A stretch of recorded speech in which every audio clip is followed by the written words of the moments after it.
شب برات کو اور دیگر بابرکت راتوں میں اور مختلف مواقع پر اور مقامات پر جہاں اپنے بندوں کی وہ مغفرت فرما دیتا ہے، لیکن مشرک کی کہیں بھی مغفرت نہیں ہوتی ہے۔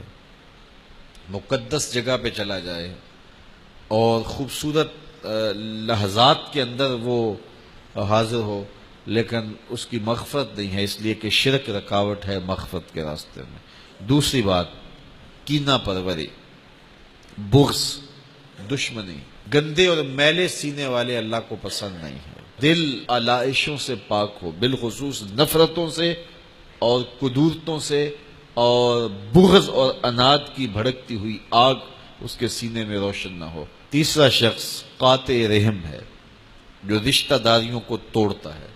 چھوٹی چھوٹی بات پر وہ کہتا ہے کہ بس میرا تمہارا جینا مرنا ختم ہو گیا۔ میرے حضور کی تعلیمات میں سے بنیادی تعلیمات جو تھیں ان میں سے یہ بات تھی، سل من قطعک وعط من حرمک، جو تجھے محروم رکھے تو اس کی جھولی بھر دے، اور جو تجھ سے قطع تعلق کرے تو اس کے ساتھ حسن سلوک کر۔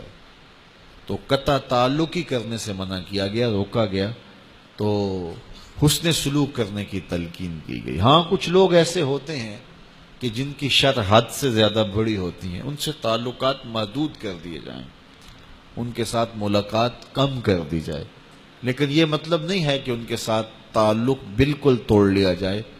اس رشتے کی لاج کو بہر صورت نبھانے کی کوشش کی جائے اور خیر کی راہوں کو نکالا جائے۔ چوتھا شخص والدین کا نافرمان ہے، والدین کا بے ادب، کہیں بھی اللہ کی رحمتوں کو نہیں پا سکتا۔ پانچواں شخص شارب الخمر، شراب پینے والا۔ شارب الخمر کا عابد الوثن، شراب پینے والا بت پوجنے والے کی طرح ہوتا ہے، اور شراب کو ام الخبائث، خباثتوں کی ماں قرار دیا گیا ہے۔ جو کوئی بھی نشہ آور چیز لیتا ہے، شراب لیتا ہے، بھنگ پیتا ہے، افیون لیتا ہے، یا کوئی اور منشیات استعمال کرتا ہے، دنیا کے اوپر اس کو یہ سزا ملتی ہے کہ مرتے ہوئے کلمہ نصیب نہیں ہوتا۔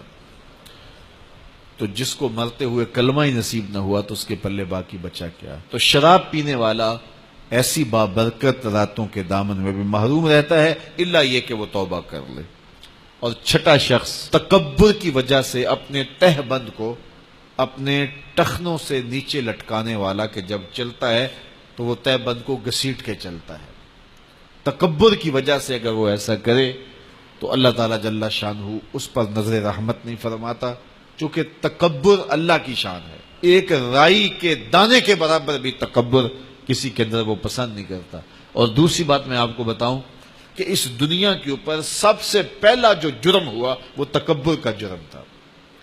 شیطان نے، عزازیل نے انکار سجدہ کیا بوجہ تکبر، بلکہ اس نے دلیل دی، تو نے مجھے آگ سے بنایا ہے اور آگ کا کام بھڑکنا ہوتا ہے، اور اس کو مٹی سے بنایا اور مٹی کا کام خاکساری یا نیچے بیٹھنا ہے، تو کیا نار کا بنا ہوا خاک کے بنے ہوئے کو سجدہ کرے گا؟ یہ دلیل دی۔ اللہ چاہتا تو اس کی دلیل کو توڑ کے رکھ دیتا، لیکن بعض بدتمیزوں کی دلیلوں کا جواب نہیں دیا جاتا۔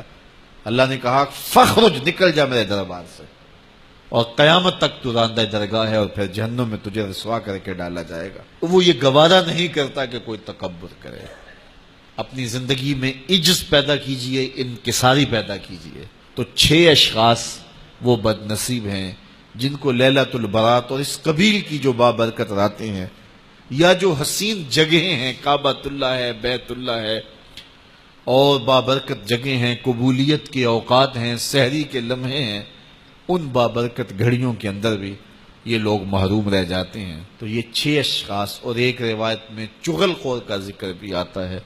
تو یہ 6-7 لوگ ایسے ہیں کہ جو ایسی بابرکت راتوں میں بھی رحمت الہیہ سے محروم ہو جاتے ہیں۔ جو زندگی اللہ نے تھوڑی بہت عطا کی ہے، اس کو غنیمت سمجھیں، توبہ کا دروازہ کھلا ہے، اس کی چوکھٹ پہ آ کے اس سے معافی مانگیں۔ اللہ مجھے آپ کو اپنی رحمتوں کے سائے میں رکھے۔